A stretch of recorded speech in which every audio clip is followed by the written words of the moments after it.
दोस्तों, आज की कहानी है आलसी गधा। एक गांव में एक व्यापारी अपने गधे के साथ रहता था। उस व्यापारी का घर बाजार से कुछ दूरी पर ही था। व्यापारी हर रोज गधे की पीठ पर सामान की बोरियां रखकर बाजार जाया करता था। व्यापारी का स्वभाव काफी अच्छा था। वो अपने गधे का अच्छी तरह से ध्यान रखता था। वैसे तो गधा भी अपने मालिक से बहुत प्यार करता था, किंतु समस्या ये थी कि गधा बहुत ज्यादा आलसी था। गधे को काम करना बिल्कुल भी अच्छा नहीं लगता था। गधे को तो बस पूरा दिन आराम करना और खाना ही पसंद था। एक दिन व्यापारी को पता चला कि बाजार में नमक की मांग बढ़ गई है। उस दिन उसने ये तय कर लिया कि वो अब बाजार में नमक बेचना शुरू कर देगा। दूसरे ही दिन व्यापारी ने नमक की 4 बोरियां गधे की पीठ पर लादी और उसे बाजार चलने के लिए तैयार कर दिया। व्यापारी को पहले से ही पता था कि उसका गधा आलसी है, इसलिए वो जब गधा चलता नहीं था तब गधे को धक्का देता था। नमक की बोरियां थोड़ी भारी थीं, इस वजह से गधे के पैर कांप रहे थे और उसे चलने में मुश्किल हो रही थी। व्यापारी के घर और बाजार के बीच में एक नदी थी। नदी पार करते हुए कुछ दूर चलने के बाद गधे का पैर फिसल गया और वो नदी में गिर जाता है।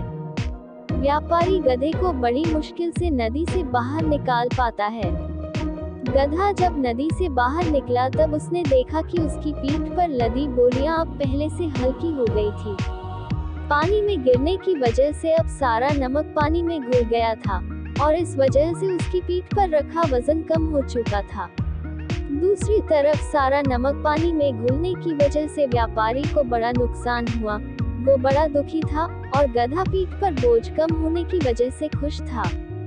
दूसरे दिन भी बाजार जाते समय जब नदी आई तब गधा जानबूझकर नदी में गिर गया और कल की तरह आज भी उसकी पीठ पर रखी बोरियों में रखा सारा नमक पानी में घुल गया।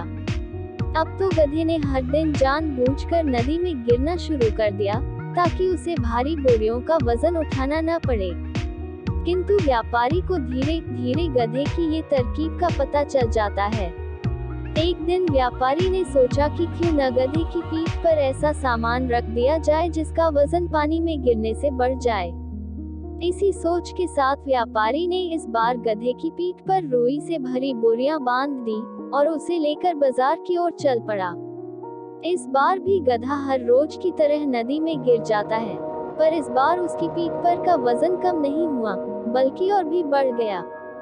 इस बार गधा समझ ही नहीं पाया कि आज ऐसा क्या हुआ कि मेरे पीठ के पर का वजन बढ़ गया। व्यापारी ने अगले 3-4 दिनों तक ऐसा ही किया। उसने गधे की पीठ पर नमक की जगह पर रुई से भरी बोरी ही बांध दी और जैसे ही गधा नदी में गिरता कि उसकी पीठ पर वजन बढ़ जाता। ऐसा लगातार कुछ दिनों तक होने के कारण आखिरकार गधे ने हार मान ही ली। गधे को अब अच्छा सबक मिल चुका था और वो चुपचाप नदी पार करने लगा। व्यापारी भी अब रुई की जगह नमक से भरी बोरियां बांधने लगा और गधा भी अब काम करने में आलस नहीं दिखाता था। इस तरह से उस व्यापारी के सारे नुकसान की भरपाई भी धीरे धीरे होने लगी। दोस्तों, इस कहानी से हमें 2 शिक्षाएं मिलती है। पहली, हमें अपने कर्तव्य का पालन करने में कभी भी आलस नहीं दिखानी चाहिए और दूसरी, हम इस व्यापारी की तरह अपनी सूझबूझ से किसी भी काम को आसानी से पूरा कर सकते हैं।